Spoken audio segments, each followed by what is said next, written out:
I had a miscarriage from a car accident while my boyfriend, Asher, was away on a business trip. When I was discharged from the hospital, I asked him to pick me up. He said the company was too busy and he couldn't get away. But I was standing right behind him, watching him with his white moonlight, Diana. She had her arm linked through his, leaning on him with an air of perfect understanding. Asher, I'm really fine, she said sweetly. You should go be with Chloe. Then, she took a small step forward and let out a soft hiss of pain. Instantly, Asher's face filled with concern. He swept her into his arms and carried her toward a consultation room, muttering, "Don't even mention her. She's not as important as you." My fingers tightened on my phone, then relaxed. I watched the direction he had gone. Calmly, I dialed a number. "Mr. Evans, I've thought it over. I'll accept the transfer to the headquarters in Ocean City." On the other end of the line, Mr. Evans was thrilled.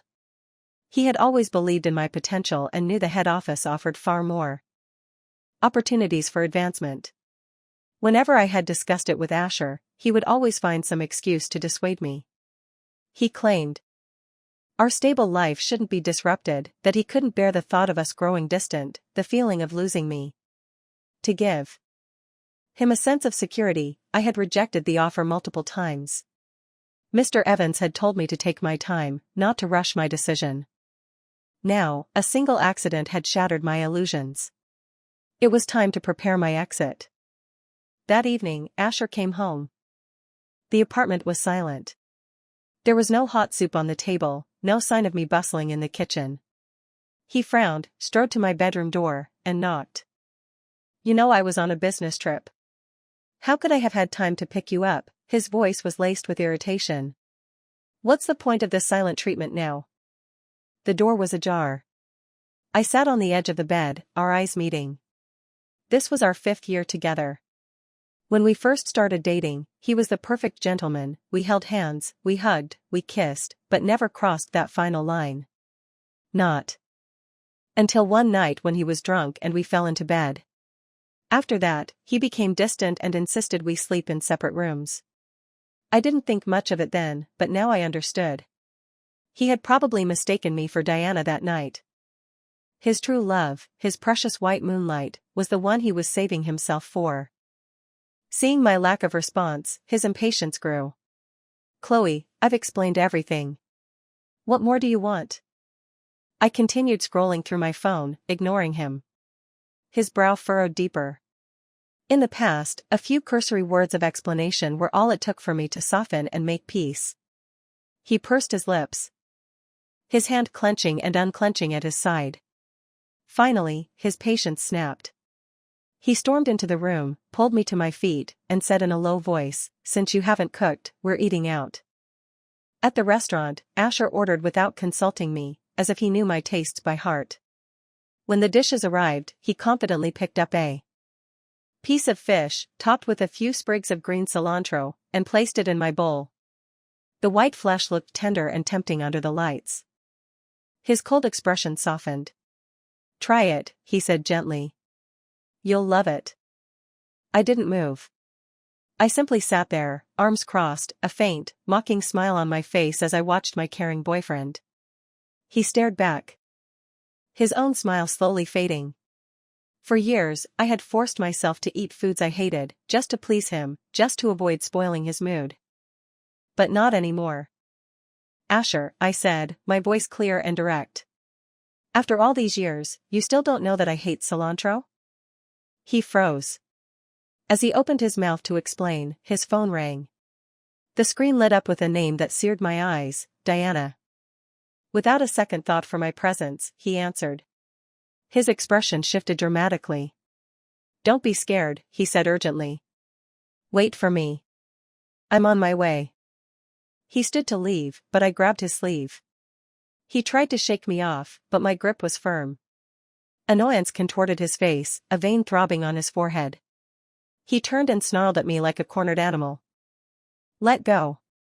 Why are you so selfish? Diana's in trouble. If you can't be understanding, at least don't stand in my way." I acted as if I hadn't heard him. A polite smile touched my lips. "Pay the bill before you go." I let go of his sleeve. He was visibly stunned, clearly not expecting this calm, detached response instead of a tearful, dramatic scene. It was as if a bucket of ice water had been thrown over his anger, extinguishing it instantly. A sarcastic smirk played on his lips, but his eyes betrayed a flicker of panic. "What kind of game is this? Playing hard to get," he scoffed. "Don't think this will make me stay. That trick doesn't work on me." He fumbled for his phone, transferring me the money with a complicated glance before rushing out of the restaurant. I, on the other hand, enjoyed the delicious meal in peace. After dinner, I took a leisurely stroll home, savoring the rare tranquility. Once I had packed my bags, I lay in bed and idly scrolled through social media. Diana's latest post caught my eye. "Had a little trouble today QAQ, but luckily my hero Asher came to the rescue. He saved the day and got me a super surprise gift. Sometimes I feel like such a princess. Bubbling with happiness 3." The accompanying photo was of a $1 million necklace displayed in a jewelry case. I let out a dry, self-deprecating laugh. He always claimed to hate so-called rituals, detesting the boring act of exchanging gifts. Yet here he was, on a perfectly ordinary day, gifting Diana something worth a fortune. In our 5 years together, the gifts he'd given me were few and far between. Their combined value probably didn't even cover a fraction of this necklace's price. On holidays, I would have to drop heavy hints before he would reluctantly transfer me a small, generic sum and tell me to buy myself something. I had always told myself he was just practical, not romantic. Only now did I see the truth. His disinterest was just an excuse reserved for me. A small smile played on my lips. I calmly liked her post. When Asher came home later, he thrust a box into my hands. "For you," he said, a strained smile on his face. "See if you like it." I opened it. Inside was a bracelet worth $5,000. Its shimmer seemed to mock me. If I hadn't known he had just spent a fortune on Diana and bought this as a mere afterthought, perhaps I might have felt a flicker of something. But as it was, the bracelet in its box felt like an insult. I stared at it in silence. "You've wanted this for a while, haven't you?" he added quickly. "I bought it for you today as an apology. I know my attitude at dinner wasn't great, but I had no choice." He said it with such confidence, so sure I would be overjoyed, with not a hint of genuine remorse in his voice. My eyes curved into a slight smile. Slowly, deliberately, I closed the box and pushed it back across the table toward him. I was leaving next week, there was no point. Seeing his gift rejected, the forced smile on his face crumbled. His expression darkened, and in a fit of rage, he kicked the leg of the table. The loud bang echoed through the room. "Is this endless drama over a little thing ever going to stop?" he hissed, his voice as cold as a winter wind. "I bought you a gift," I apologized. "Don't push your luck." His eyes were filled with fury, as if I were the one at fault, as if his half-hearted gesture was a grand favor that should erase everything. I remained impassive, watching his impotent rage. He clenched his fists, then snatched the gift box from the table and hurled it into the trash can. "Take it or leave it. You're so spoiled," he spat, before storming into his room and slamming the door, the force of it shaking the walls. After 5 years, it felt as though I was finally waking up from a long dream, seeing his true face for the first time. The man I thought I knew had vanished, leaving only this petulant stranger. I shrugged, a wave of resignation washing over me, and returned to my room. Disappointment is never a single event. It's a slow accumulation, like sand trickling through an hourglass, grain by grain, silently burying love and expectation until nothing is left. Unsurprisingly, he began giving me the cold shoulder the next day. He left early in the morning, which saved me the trouble of making him breakfast. After I finished my own, I walked out of our apartment building and glanced across the street. Asher's car was parked there. I was puzzled. He'd left so early, why was he still here? A moment later, the answer became clear. Diana, light as a butterfly, slipped into the passenger seat. They drove off, laughing and talking together. It was almost comical. When he bought the car, he had looked at me with such deep affection, saying it was to make it easier to drive me to and from work. And yet, in all that time, he had never once given me a ride. He always had an excuse: my office was too close, it would be a waste of time. But Diana? Her office was in the opposite direction of his, yet he was more than willing to play her chauffeur. At work, Mr. Evans asked with concern, "Are you sure about the transfer to Ocean City?" "Yes," I nodded firmly. 100%. He studied me for a moment, his gaze sharp. "You don't look well," he said, patting my shoulder. "Take a few days off. Get yourself together. Use the time to clear your head, then you can report directly to the new office." After thanking him sincerely, I left. Back at home, I did a final check to make sure I hadn't forgotten anything. As I opened the cabinet under the bathroom sink, a small box tumbled out. I stared at the box of contraceptives, my mind drifting. We had bought a pack together once, just in case. It had sat in the cabinet, unused. But this box had been opened. The broken seal was a crack in my heart. I opened the lid. Sure enough, 2 were missing. I silently took the box to the living room, placed it on the coffee table, and waited. Not long after, the sound of the front door opening broke the silence. I glanced at my phone. It was too early for Asher to be home from work. Puzzled, I walked into the entryway and saw him standing there with Diana. She was holding a bouquet of vibrant, perfect roses. Asher was beaming, his eyes glued to her with a look of pure adoration. When his gaze finally flicked to me, he froze, a look of sheer panic on his face. Before I could say a word, he spoke first. "What are you doing home at this hour?" "And you?" I retorted coldly. "What are you doing bringing another woman into our home?" He opened his mouth, but no words came out. The panic in his eyes quickly morphed into defensive anger. "What other woman?" "Diana is my friend." "Is there something wrong with bringing a friend home?" At the word friend, Diana pouted. She stepped toward me, her voice trembling, her eyes welling up with tears. "Chloe, I'm so sorry. I didn't mean for you two to fight because of me." She held the roses out to me. "Asher really does just see me as a friend. He bought these flowers especially for you." What she didn't know was that I'm allergic to pollen. Just being near flowers makes my head spin and my skin itch. I quickly pushed the bouquet away, and as I did, she let go. The roses fell to the floor, petals scattering. Diana gasped and quickly gathered them up, stroking the petals with a pained expression. "Chloe, I know you don't like me, but you can't treat the flowers Asher bought for you like this." Asher immediately pulled her behind him, his expression icy. "Diana was being kind to you. Is this how you repay her? You're so ungrateful, acting like some bitter shrew." I retreated to the sofa and sat down, a mocking laugh escaping my lips. "You two are such good actors. Why haven't you won an Oscar yet?" I paused, my gaze sharp. "And besides, she might not know I'm allergic to flowers, but Asher. You didn't know either?" He was speechless. Diana, seeing our argument, couldn't hide a triumphant smile. She tugged on Asher's sleeve, pretending to mediate while actually fanning the flames.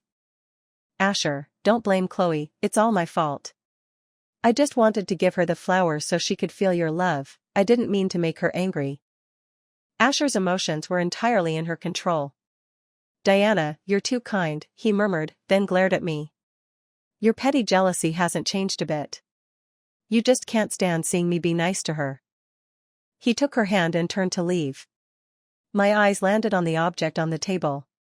Without thinking, I grabbed it and threw it. The box of contraceptives hit Asher squarely in the back of the head. He let out a hiss of pain and spun around, furious. But my eyes were fixed on the box now lying on the floor. A small, mocking smile touched my lips. "Look familiar?" His gaze followed mine. When he saw what it was, he froze, then quickly snatched it up and threw it in the trash. "Why did you bring that out?" I raised an eyebrow. "We bought a pack together, a long time ago. Don't you remember?" His eyes darted away. He was flustered but tried to remain calm. That was ages ago. Who remembers things like that? I glanced at the trash can. You're right, I said lightly. The old one would have expired by now. This one is brand new. Stop talking nonsense, he shot a nervous look at Diana, trying to find an excuse but coming up empty. He had always been openly affectionate with Diana, but his current panic confused me. Could there be another woman besides the two of us? I cut him off. Don't bother. I'm not interested in hearing it. Seeing that I wasn't angry, he visibly relaxed. It's not what you think. Diana and I are going out for dinner. You can clean up the flowers. He shut the door quickly, his retreating back looking almost like a panicked escape. I didn't care. My flight was for the next afternoon. I had planned to have one final conversation with him when he got back, a clean break. But that night, he didn't come home at all. The next morning, a call came from Asher's phone. It was Diana. Her voice was husky and languid, dripping with provocation. Chloe, Asher drank way too much last night. I had no choice but to get a room nearby to take care of him. Can you come pick him up now? As soon as she hung up, a location pin for a hotel arrived, along with several photos of Asher sleeping. The red marks on his neck were stark and undeniable. I saw through her little game immediately. I grabbed my luggage and hailed a cab to the hotel. When I arrived, the door opened. Diana stood there, wrapped in a bath towel, a triumphant grin on her face. Chloe, you're here. I've been waiting for you. Come on in. My gaze was cold, lingering for a moment on the suggestive marks on her skin. I crossed my arms and remained in the hallway, unwilling to take another step inside. Get Asher out here, I said flatly. Oh, he's still sleeping. Aren't you going to come in and see him? She tilted her neck, her voice smug. You see now, don't you? Asher has always loved me. She looked at me with pity. You must be so angry right now. But love has no rules, does it? He never loved you. Why are you still clinging to him? My eyelid twitched. I had been determined to let this go, to gracefully allow these two degenerates to have each other. But in that moment, something snapped. If you're going to be a mistress, you should act like one. Who gave you the courage to provoke me to my face? I lunged forward, grabbing a fistful of her hair and yanking her face towards mine.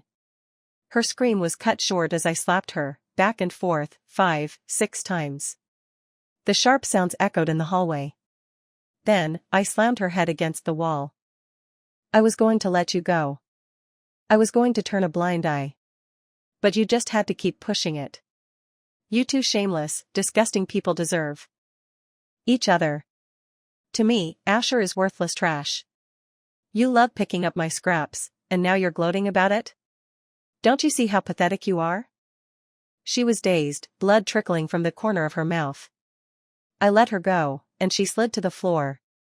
I glanced down at her in disgust. From this moment on, I have nothing to do with Asher. If you ever dare to show your face to me again, I won't be so gentle.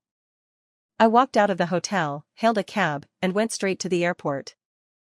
I let out a long breath. I had wanted a clean break, a proper goodbye with Asher. But he didn't deserve it. I typed a message on my phone, "We're done. Goodbye." After hitting send, I blocked his number and deleted all his contact information. Then, I took out the SIM card, snapped it in half, and tossed it. I inserted a new one. A new life. A new beginning. The busy work schedule quickly pushed Asher to the back of my mind. Without him, I had more time for myself. I was no longer on an emotional roller coaster, no longer filled with anxiety. I could finally live for myself. My best friend called one day. "Chloe, how have you been?" "Great. I broke up with Asher." She let out a whoop of joy. "Are you sure you're completely done with him? Like, for real this time? I told you he was no good. It's about time." Then she added, "No wonder he's been pestering me for your new contact info these past few days." "Don't worry, I didn't give him anything." I was confused. Why would he be looking for me? Shouldn't he be all lovey-dovey with his precious white moonlight? I dismissed it and moved on. That evening, after dinner, I went downstairs to take out the trash and go for a walk. A figure blocked my path. It was Asher. The pleasant feeling from my walk vanished. His face was dark, his voice hoarse. "Chloe, why did you leave without a word?" I looked him up and down, my voice calm. "I sent you a text. We're over." He looked at me as if I'd said something insane. The clouds in his eyes gathered into a storm. "Over?" I didn't agree. "Who gave you the right to break up with me?" I frowned. "Whether you agree or not has nothing to do with me. I don't owe you anything." He ignored me, his hand shooting out and clamping around my wrist like an iron vice. He started dragging me towards his car. "I'm not arguing about this. Come back with me, and I'll forget about your recent tantrum." I struggled, dropping the trash bag. I pried his fingers off one by one, my voice tight with rage. "Asher, are you deaf? You cheating on me with Diana already destroyed everything between us. What's the point of this act now?" My wrist was free, red marks already forming. He stared at them and fell silent. His hand slowly curled into a fist, his throat working. When he finally spoke, his voice was raw. "Chloe, can you stop this? If there was really something between Diana and me from the start, I never would have ended up with you." He had always known I liked him. He also knew I was aware of Diana, his idealized first love who had transferred schools after he confessed to her and she rejected him. It was after that he had come to me, lost and heartbroken, and asked me to be with him. And I, blinded by my crush on the handsome, popular, intelligent boy who had felt like a ray of light in my ordinary life, had agreed without hesitation.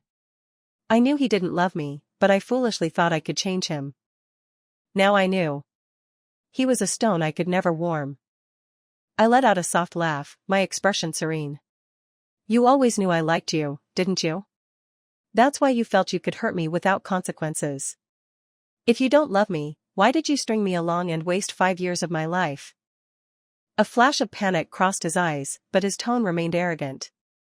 "Chloe, don't be so dramatic. For 5 years, you were the one clinging to me. I never forced you. You're just throwing this tantrum to guilt me into giving you a title, aren't you?" He took a breath.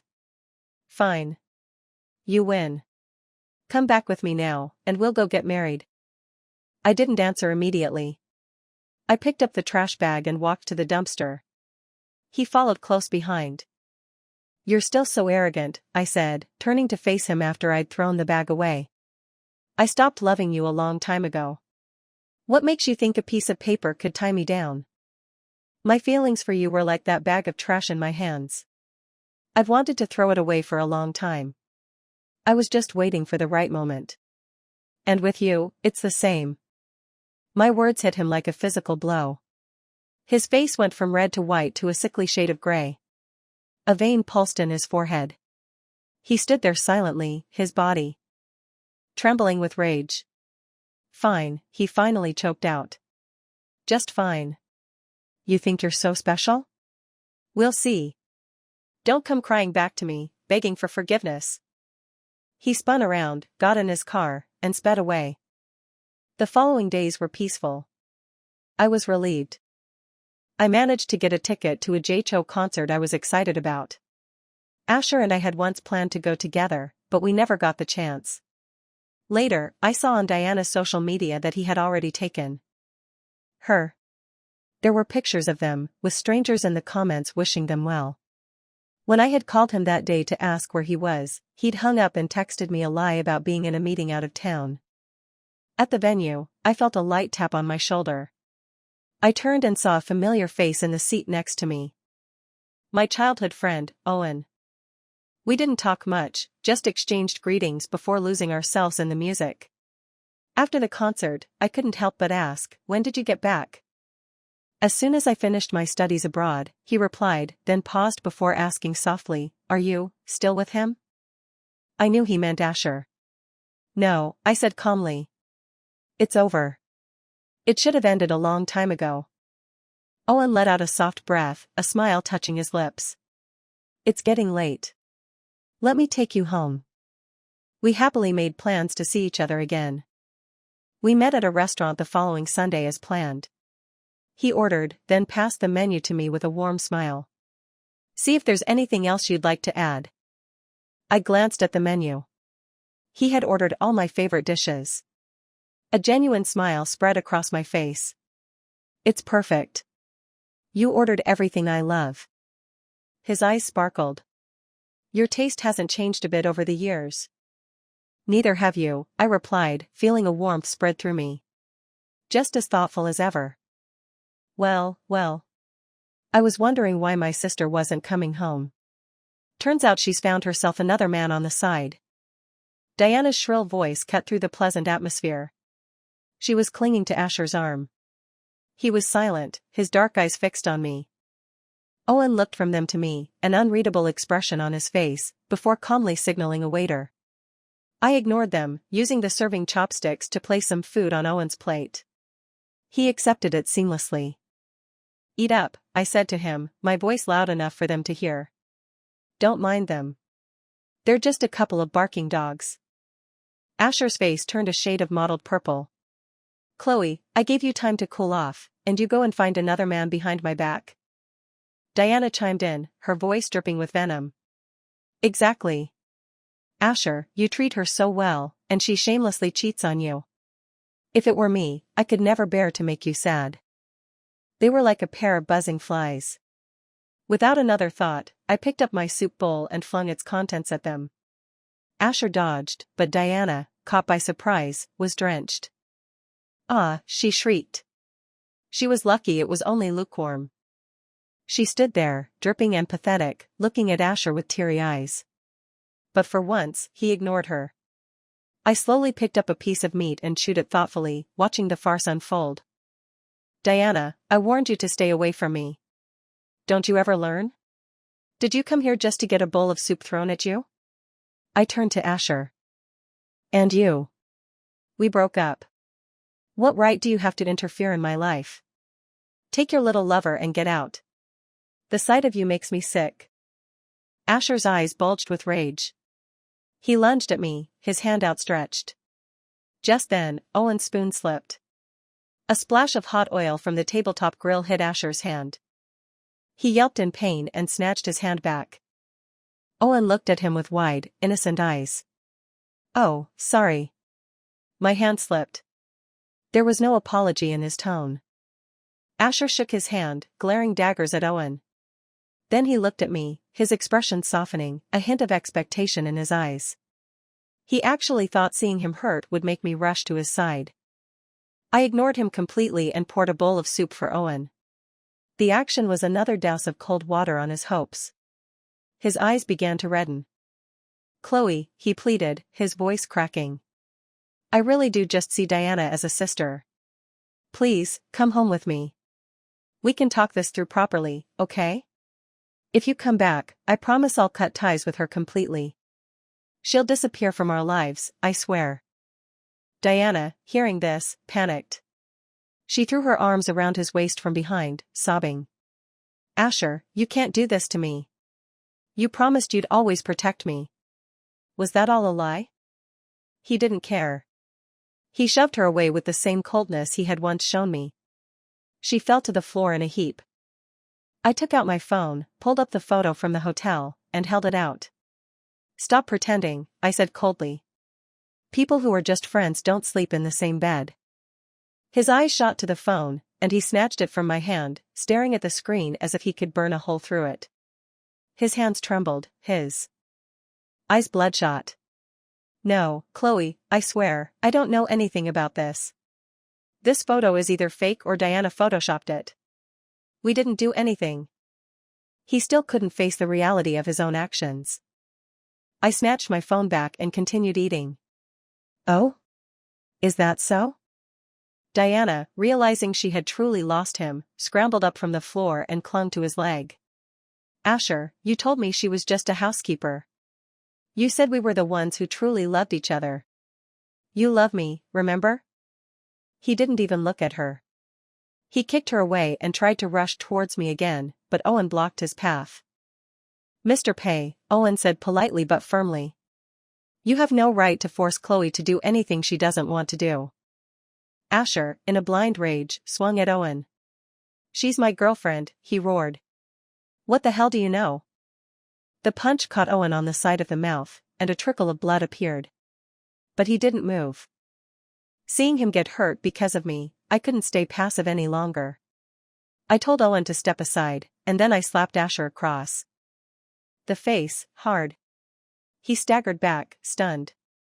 Before he could recover, I kicked him squarely in the chest, and he fell to his knees. He stayed there, looking up at me, more pathetic than I had ever seen him. "Chloe, you've hit me, you've yelled at me. Aren't you satisfied yet?" he begged. "I won't make you angry anymore. I realize now that you're irreplaceable to me. I can't lose you. Let's start over, please? I promise I'll be good to you." Seeing he still didn't get it, I slapped him again. "Don't even think about it. I've told you countless times, we are finished. Are you so dense? You wasted 5 years of my life, do you want to ruin the rest of it too? The biggest mistake I ever made was meeting you. If you're so sad, go die. Just stay the hell away from me." The light in his eyes finally went out. His body slumped as if his soul had left it. Security guards rushed in, and at Owen's signal, they dragged both Asher and Diana out. Owen had the staff clear the mess and bring a fresh set of dishes. We continued our meal as if nothing had happened. "I'm sorry," I said quietly. "You had to see that, and you got hurt." "It's okay. I don't mind." He gave me a reassuring smile. "You look pretty cool when you're fighting, you know." After that day, Asher and Diana vanished from my life. My work at the head office was recognized, and I was promoted, giving me a seat at the table for high-level decisions. 3 months later, I went to a class reunion. The room was filled with warm light and laughter. At some point, someone brought up a piece of gossip. "Hey, have you guys heard about Asher?" "Yeah, I heard. Someone hit him with their car. He's in a vegetative state." "What? For real?" "Totally. Apparently, he got some girl pregnant and refused to take responsibility." She snapped. "Wow. I never would have guessed he was that kind of person. You really can't judge a book by its cover." I was sitting in a corner by myself when a former classmate sat down next to me and nudged me with her elbow. "I remember you used to date him. Did you know about this?" A glass of juice was placed on the table in front of me. "They broke up a long time ago," a gentle voice said. "Of course she doesn't know." I looked up into Owen's kind eyes. The gossip monger, seeing she wouldn't get a story out of me, drifted away. Owen smiled and took the empty seat beside me.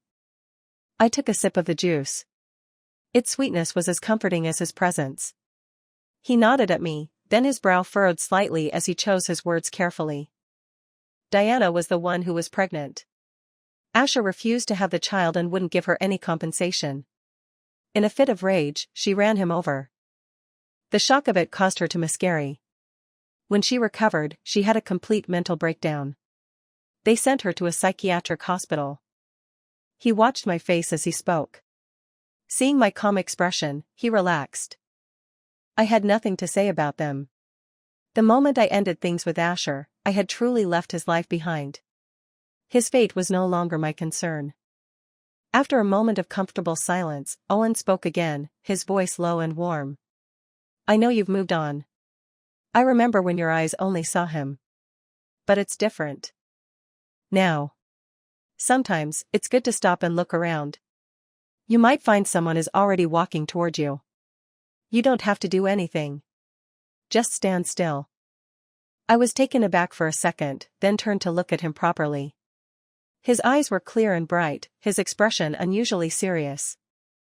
I couldn't help but smile at his earnestness. "Okay. I'll think about it."